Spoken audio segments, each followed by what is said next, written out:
Welcome to the Sleep is a Skill podcast. My name is Molly McLaughlin, and I own a company that optimizes sleep through technology, accountability, and behavioral change.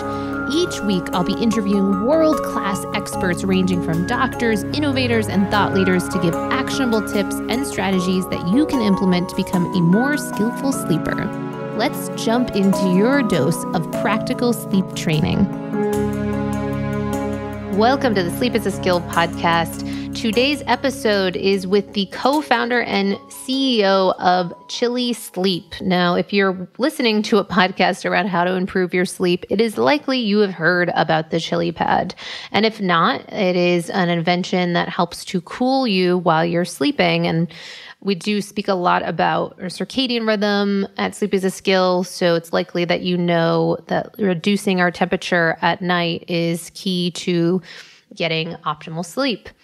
So this episode is all about going a bit deeper on that topic, why this is so important, how this works, what are some of the things you can expect to see with your sleep, and if you're tracking your sleep, how this could make a difference and really, for many people, act as a real game changer in the quality of their sleep. So a little bio or background on today's guest is about Tara Youngblood, again, co-founder and CEO of Chilipad and author of Reprogram Your Sleep, the sleep recipe that works, is a highly regarded international speaker. Tara has extended her expertise to a wealth of high-profile platforms, including TEDx, the National Sleep Foundation Sleep Show, and Skogum TED Talks.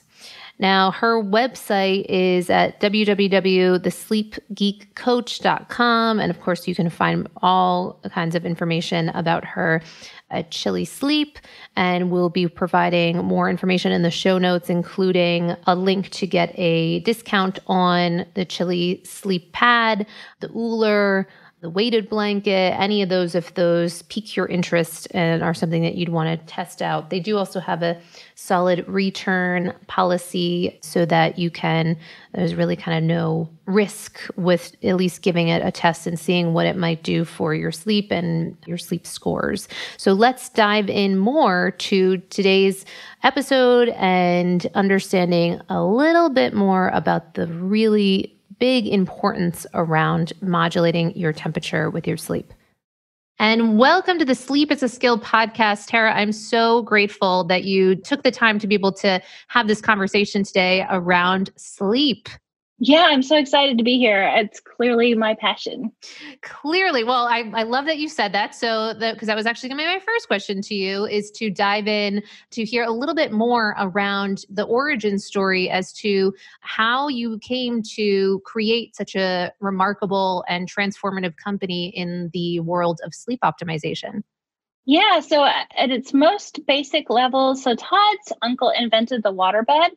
And Todd and Todd's my husband and business partner, co-founder, and we've brought hundreds of different products to market. So Chilipad actually started out we both slept at different temperatures. Climate control for seats in cars was coming out, and driver and passenger could have different temperatures. We're like, well, we need that for the bed. So it seemed like not very sciencey, just practical of how can we adjust the thermostat better between the two of us, because Todd likes to sleep cold and I was always climbing into bed wanting to get warmer. So it was kind of a battle of the thermostats. But, something happened in 2008. We lost our youngest son, Benjamin. And when that happened, my sleep, the depression, grief that followed, really destroyed sleep for me. And although here we are selling a sleep product, I wasn't able to sleep. And I needed to, my background is in science. I'm a physicist. And so I have to figure out how this works. I can't have this broken. I'm working on fixing my mind and my emotions, but sleep has to be something that I can fix. And so the epiphany really was in a trade show of feeling very hypocritical, saying, here, have this great sleep product. And I had to figure out how it worked for me. And I really talk about it as my recipe. It kind of matches well to sleep as a skill, but my sort of how I frame it probably goes back to sort of the baker in me. But I need to have a recipe. I need to have something that I can go back to. And even if I make choices to not and essentially follow that recipe, like I'm out late and I'm having a drink with my friends well past when I know it should be, I still know what my recipe is, and I am able to accept the consequences because I have a sense on what I'm doing and why and what's going to happen as a result of it. So that's where that power of knowing what's your recipe is important. Oh, I love it. I haven't heard anyone use the recipe analogy, and that's so well said. And I also do respect and hear what you're saying about going such a real big chapter in your life and processing all that. And your story is so relatable to so many. I really hear you in the navigating of getting that back on track, grieving, and all that goes along with that. And so much of that's how important sleep fundamentally is for that process. And when that is disrupted, so many people have that loss of power. So I love this sense of a recipe for yourself to be able to get back in the driver's seat around your sleep. So one, I acknowledge you that you're able to not only make a difference in your sleep, but also in the sleep for so many other people. And so that's really remarkable. I was wondering if you, particularly as far as your background as a physicist, that's so interesting, maybe helping to educate us on why is this relationship around temperature so powerful to regulating our kind of sleep wake cycle? Yeah. So again, part of that journey of figuring out, I alluded to the fact that I want to climb into bed and I want to warm up. Today's recipe does involve, we have a weighted blanket. So I have a weighted blanket and then I warm up. I want to feel comforted and sort of balance some of that anxiety. It's way less today and way more managed, but it still exists. And so I still want to do that. However, once you get into the middle of the night, your circadian rhythm or your chronotype, which sort of drives when that is all trying to lower your core body temperature by 2 degrees, which doesn't sound like a lot in the scheme of the world, but that's your heart and lungs. That's your inner body is trying to push out and be 2 degrees colder in order to get to that deep sleep level. And that's really hard when you consider we have these nice foam mattresses, these comfy blankets. We've basically created an insulation around ourselves. And we're just like an engine. We need to put off that heat. And just like you wouldn't wrap your car in insulation and expect it to be able to function properly, the same happens for sleep. And so just like a radiator works for a car, our product does that same sort of thing where it helps manage the heat load underneath your covers in that sort of mattress environment. And it makes sure that you stay thermally neutral to cool, especially in that first half of the night in order to get deep sleep. Mm. So powerful. And I love that also from a psychological level, your call out around how you've been able to transform your relationship around anxiety. And yeah, it's still there. It's not like it ever just goes away. So that's so great that you're able to call that out, because things like I got the opportunity to try out your weighted blanket, which is so wonderful. It does really have that sense of sort of inexplicable, this this sense of why do I feel so grounded? And, so that conversation is really helpful for all of us to remember that there's no arriving at some sort of ultimate state of peace of mind. It's a journey and a process. So these things can help support that. Yeah, because mental health, it's become a really passionate issue for me, because obviously everyone's like, oh, well, you had a good excuse to have depression, or you had a reason, but you don't necessarily need a reason, and all of us fall into that trap. It doesn't really matter who you are, and every single mental illness is attached to some sort of sleep or lack of sleep. Suicide rates amongst 25 and under is only increasing. And I really feel like you see studies now where it's tying that to lack of sleep. This conversation about ongoing mental health, it's not that any different than maintaining your body in health and fitness other ways. And we kind of leave that out. And sleep's a big part of that equation of making sure that, sleep helps your physical body, but the mental state is really, really important. And sort of gardening ourselves for healthy mental practices is really important. Yeah, absolutely. And I absolutely have consistently gotten the sense that your company, this isn't just sort of like, okay, we created this product and now we're done. Like from both you, I think I originally had heard about seen your husband posting about his Oura Ring stats on Facebook Oura group, just like clearly in the game of this optimization process, and has a real curiosity on how to improve this. And of course, that mental health aspect of that is so crucial in there. And I know you guys do a lot to give back some of those topics as well. So it's really walking the talk. And of course, for like you mentioned, suicide, overall mental health, and then of course, just on a physiological level, so many things get impacted when our sleep is disrupted. And then when we're improving that, we can see so many benefits, recovery wise, performance wise, and on a number of other kind of pervasive levels. So I was hoping we could also just get into understanding some of the processes, because often at Sleep is a Skill, we'll take this back almost to like the blueprint of our hunter-gatherer days. So how it was before versus how it is today. And I've heard different people make analogies with Chilipad and how this can actually kind of be more versus like, oh, come on, we need all these gadgets to sleep. Like, how natural is that? But actually, I've heard a few arguments that I think would be cool to talk about, that this could be more a likening to how our sleep used to be. I was wondering if you could talk more about that. Yeah. So if you're really curious about it, Jerry Siegel out of UCLA did a study on hunters and gatherers, tracked them for over a year, and found that it actually, although light is a very important piece of the equation, temperature was actually what was driving them to their sleep states and when they would sleep. And the fundamentals of this, again, if you're super curious, Clifford Sapir out of Harvard first coined the term sleep switch.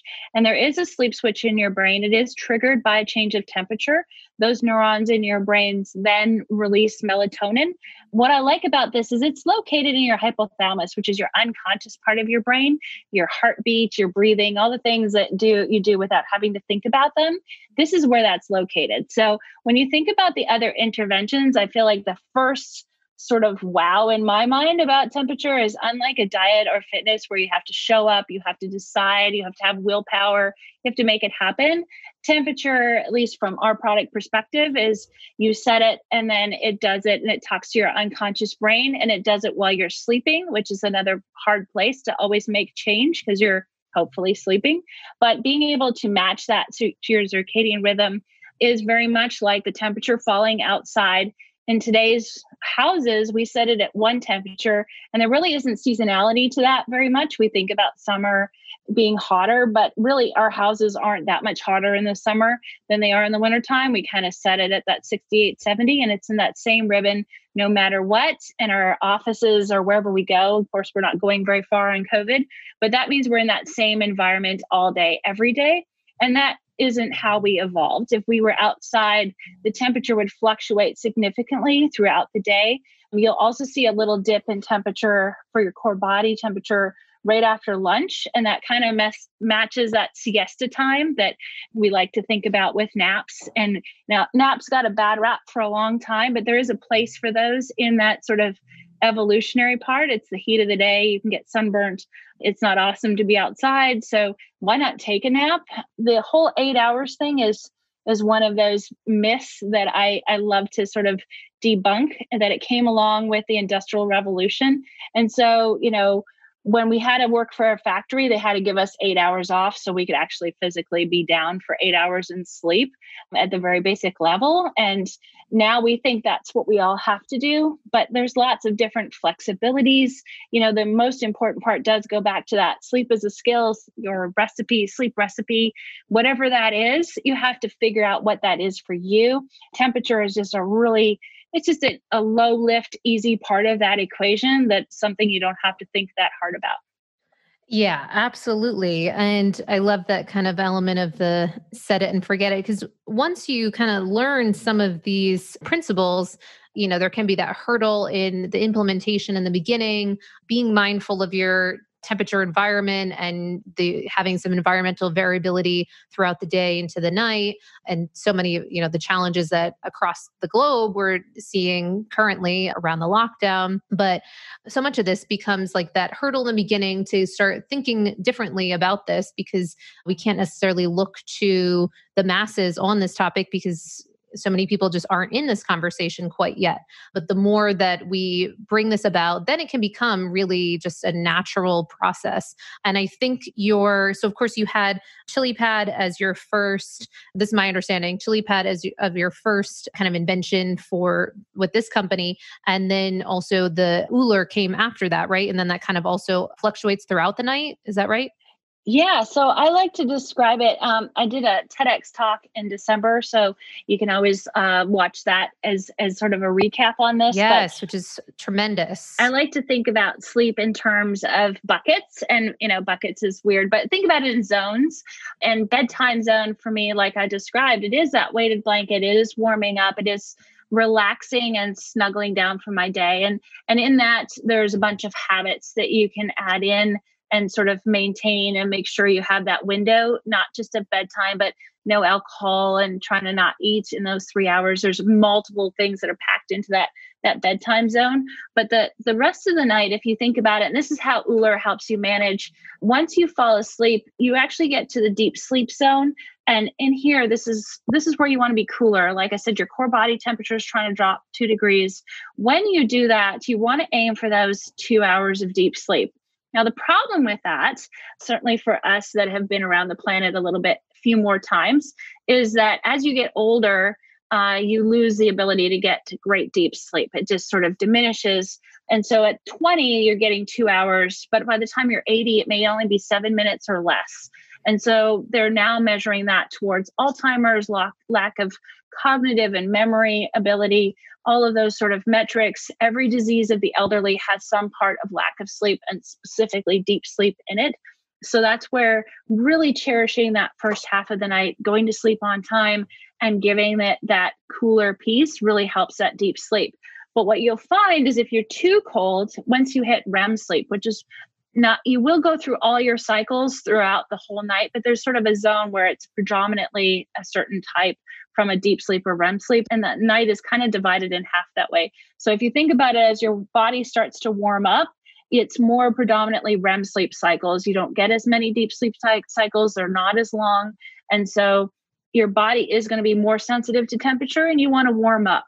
The Ooler also has a warm awake feature, which is really awesome because we talked about that sleep switch. If cooling down will flip your sleep on, you do want to turn it off. It's kind of like leaving the light on.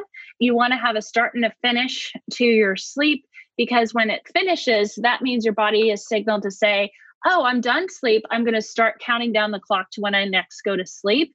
And it's really important to flip it off. And that's, by warming up, it kind of kicks your body into that. You get a release of endorphins and cortisol in a good way that kind of pushes you out of sleep, wakes you up. The equivalent of that cup of coffee or that caffeine boost that we're looking for actually can come naturally just by warming up, by getting outside for 20 minutes or more.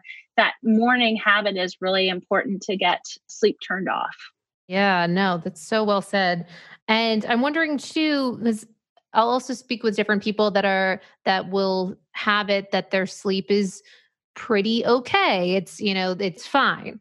And yeah, I'm wondering how we could also, for those people, look at the difference that something like this could help make, even if they're not aware of what's possible around their sleep. And I think that that's kind of a persistent problem within the 21st century, is that we have this new normal of subpar sleep.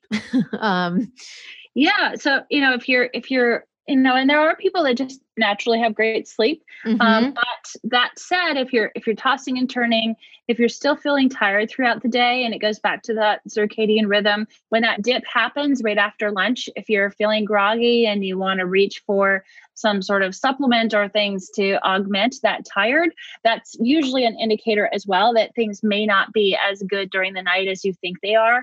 And deep sleep is definitely one of those things where you can have a perfectly good sleep and you think, oh, I'm okay, I'm not that tired. But if you're tracking it, you might be surprised on what you're seeing with those metrics.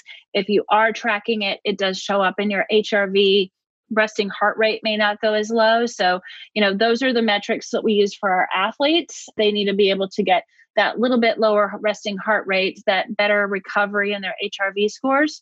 And those are the things that are reflected by managing it with temperature. So, it's okay. Maybe I'm sleeping at 80% and that's okay. But depending on what you want to do for performance wise, we really want to try to push that upper limit to have the perfect sleep as often as we can. We need to define what that is with good quality, not just about getting 8 hours. And that's where some of the mismatch is like, well, I was in bed for 8 hours or I slept this long. But that quality metric is really important in measuring that recovery. And there's lots of different ways to measure that. So well said. And I was wondering for a minute, we could talk about for women specifically, particularly at different points when they might be at different periods throughout their menstruation cycle, for those women that are still kind of going through that. Is of course, as we bring in this concept of our infradian rhythm on top of our circadian rhythm. So being mindful of the infradian rhythm and all the various different points that we can go through throughout our cycle and what that does for our different hormones that we're navigating through, and how something like this could help support women specifically as they are looking to make that as easy as possible, that transition. Yeah. So, obviously, if you don't already know, the first, day of your cycle sort of post period is really a great time. You're getting that rush of hormones. So even if you're going to start a diet or a new fitness routine, that is definitely your most clear sailing. And temperature only amplifies that. Sleep is an amplifier. So if you look at it from an equation perspective and you have your equation that you've figured out, and again, go back to the recipe of I have my diet, I have my fitness, I have this sort of dialed in, and you put those in parentheses and you put that sleep on the outside of that, it's going to take whatever you're doing and multiply it. So, and to a negative extent too. So if you got negative sleep here and you're trying so hard to keep those things that are in that box going well, it's going to amplify it and you're going to get sort of negative results. Your willpower, those things like that are also affected. And as women, our hormones are the biggest sort of saboteurs in that environment. And so we find it in menopausal women most significantly when you see those hot flashes. And so, yes, clear equation wise, hot flashes at night, it helps stop that. But the power of sleep really becomes if you don't have hot flashes at night, you're actually way less somatic during the day. So those symptoms of additional hot flashes and some of those other menopausal symptoms that also happen, those are going to be diminished because of sleep.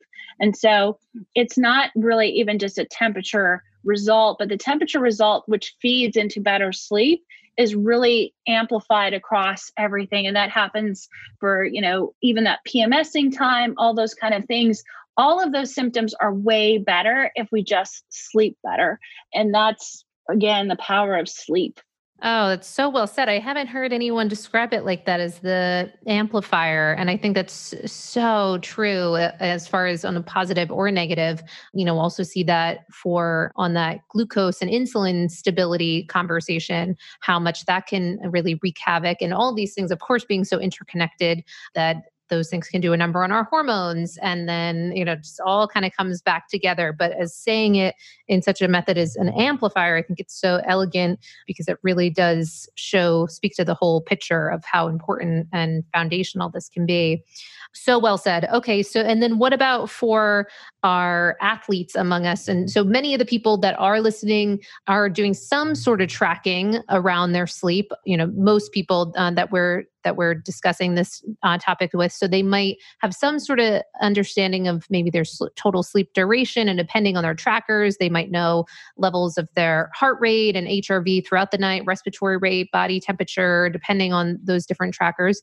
So what might people expect to see, say, if they're athletes and looking to up things like human growth hormone during deep sleep and the difference that can help make in their performance, and just more underscoring of why that temperature might help them get there easily out of all the recipes that we could be playing with, if some of the heaviest hitters, why temperature might help that goal. Yeah, so it really goes back to the relationship between deep sleep and that cooler temperature. deep sleep is when that growth hormone is released. Deep sleep is when your body is going to be able to achieve that lower resting heart rate. It's not in any other states of sleep. It really is a deep sleep phenomenon to get down to that lower resting heart rate. Your HRV recovery scores, same sort of thing. With COVID, we look at immunity and some of those immunity scores of, even as we look towards vaccines or whatever, that's one of the ways they've sort of measured sort of quality of immune response, is how someone will respond with a vaccine. And the results of well slept with deep sleep are phenomenally different. It depends on the study, but percentages of 25% up to 75% of people will find a huge immunity boost, even just within 24 hours of really good deep sleep. So when you get that consistently over time, because sleep is a long-term habit, it's not a one-time fix, like, oh, I got one good night's sleep, I should be good for a while. It really is that sort of over time play that you're looking for here. And over time, you're going to find your immune system, your responses, your performance improve. And we're seeing that in athletes. Skye Christopherson did a study with the women's cycling team at the London Olympics with our product. And, the results were measurable in that environment, clear results. We have military and almost every professional sport having different performance results. So it's not just a particular window. It really is physical and mental support. And it goes back down to deep sleep is the queen or king, however you want to look at of sleep. Oh, yeah, that's so well said. And yeah, you got some pretty impressive kind of shout outs on your website. I know one of my favorite quotes is from Tim Ferriss saying, of all the advice I've ever given in my books and podcasts, the Chilipad had the biggest impact on their quality of life, which is a big statement from such a resource powerhouse. So yeah, it can absolutely, and just sort of this whole conversation, make a real immediate sort of change in your sleep results. And then I was wondering too, if we could also take a look at just the technicality of the product. Of what I've found for some people is that depending on their different situations, and particularly right now with COVID, a lot of variability in environments. Some people have found themselves, oh my God, now I'm back with my parents. Now I've had to move middle America. I'm usually in New York City or wherever, just a lot of newness and navigating that, and then some new problems. So some people maybe not being in the most optimal sleep environment, and maybe it's kind of subpar air conditioning in the place that they're in. And so looking to see if things like this can help supplement that. Do you have any kind of advice on how that can work? Is there certain thresholds by which this product is able to help manage those variable environments? And can that help kind of bridge the gap if there's a problem there for maybe ventilation and all that? Yeah. So, that's a really case why, a lot of those sort of traveling professional athletes will use it, because, the consistency that you get, hotel rooms are notorious for that. You see it even more so there. But, when you think about it, we're just amplifying an air conditioning effect. Your cooling metric, we state between 55 and 110 with the assumption that ambient temperature is around 70. The thermoelectrics, the way they work, you're going to get about 15 degrees difference off of that ambient temperature. And that's significant enough to make a difference, especially when it's under those covers and where you are. So that's the difference. Even if your room temperature, a lot of people will set their room temperatures even at 68, but then they cover up and they have foam mattresses that are pushing that heat back to their body. So no matter what your environment, you really want to think about what happens under those blankets in that little space at night. And that's where, even if it's only a single pad underneath you, that's what we donated to healthcare workers. So we did a 1-for-1 program that we're obviously still running. But a lot of them had those sort of rooms, the recovery rooms in hospitals they were sleeping at. They weren't allowed to leave. And so that's where they were using the Chilipads in some of those kind of environments. They are notoriously bad for sleep, considering that they're healthcare workers in that front line with COVID.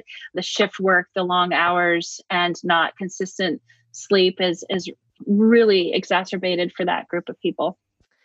Yeah. And I'm so glad you mentioned that, because I have worked with a few shift workers that have found this to be really helpful for that temperature regulation concern, because one, they had kind of missed in navigating this on their own, how much of a role temperature would play. So for some of these people that are looking to sleep during the day, the conflicting external cues of that the body's getting around, the temperature. I happen to be talking to you right now from Nevada, and it's, 100 and something degrees outside. And then if I'm not mindful at different points around kind of shifting my body, if I was needing to go to bed in the day, which thankfully I'm not needing to do, but some people have situations where they really do need to do that.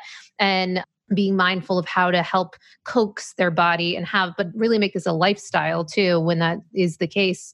And I think that something like this can help, for the recipe, analogy, play a real key factor in that. So I love that. And so when you mention the traveling athletes, so do you see them often traveling with the Ooler or the Chilipad? Yeah, so that's where the advantage of traveling with a major professional sport is they're carrying all sorts of equipment for it. So it is not set up to be airline friendly. That is on our list. That will be coming hopefully sometime in the next year.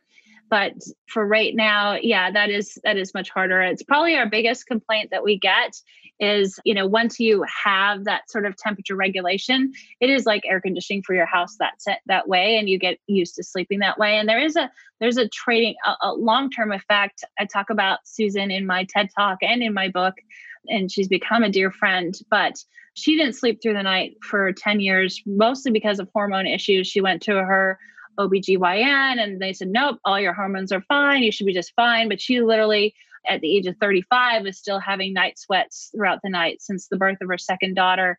Every single night woke up in sweats. This was able to maintain and keep her temperature. And so within one night, she was like, well, maybe that was a fluke. I just slept through the night. But it's a really simple way to maintain that. And so just like your shift workers, that unconscious conversation between the temperature in your Chilipad to your brain manages a part of sleep that, again, gets our thinking mind, our racing mind out of the equation and just allows your body to sleep.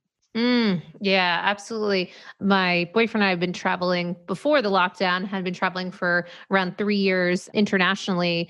And so during that time, it was something where something like this, it just wasn't in the conversation at the time because it was, thinking, oh, okay, well, we can't really travel with a lot of extra items and what have you. But that's super exciting around, what's possible to make this even more portable, because then now that we've been in one place for the longest period that we've have in years, that it's actually, and we've gotten a chance to use the weighted blanket, the Chilipad weighted blanket. And now I am starting to see just that want to then maintain that sort of consistency even on the road. So I do love, and we'll want to stay closely connected to what's coming with that. That's exciting. And I know you have a few different clinical studies from the looks of it that you guys have been participating in. What have those been looking like? Yeah, well, unfortunately with COVID, we were doing it with Wake Forest University. And as the university shut down, a lot of those are on hold. Yes. But the results were trending really good. So we were doing a menopausal study that, that's where sort of I shared some of those early results. Sure. Are not published or peer reviewed at any weight yet. And then a veteran study, again, that PTSD, the depression, when you see it as someone that's gone through it and then tried to figure out why it is what it is, but you stay up in that sort of upper level of light and REM sleep. You actually get very little deep sleep. It's almost like your mind won't let you get back down there.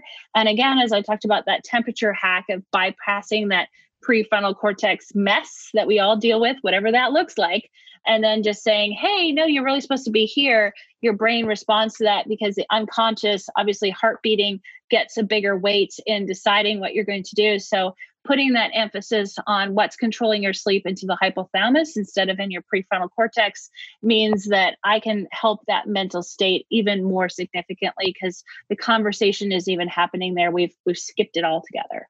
Oh, wow. Really cool. Well, that will be very exciting to hear too, when things start coming back, presumably online, that we can kind of follow the progress there. And then kind of harkening back to what we were talking about with the hunter-gatherer, I was listening to an interview with Mark Sisson and making the analogy that it can almost be similar to, sleeping like on the Earth's surface, how we were for so many years, and how much of a connection that cool, ground would be versus, like you've said, that insulating tendency with the foam mattresses and all these things that we see right now. And then even with your other product with the weighted blanket, then that could kind of be reflective of how we used to have, some of these weighted furs or, heavy kind of natural elements that we're bringing, which I thought was just a really cool analogy to how even with these kind of gadgets that this could be helping bring us back to more of our kind of primal ways of being. Absolutely. Right? We How cool have is that? we have sleep like a caveman shirts for a reason. So great.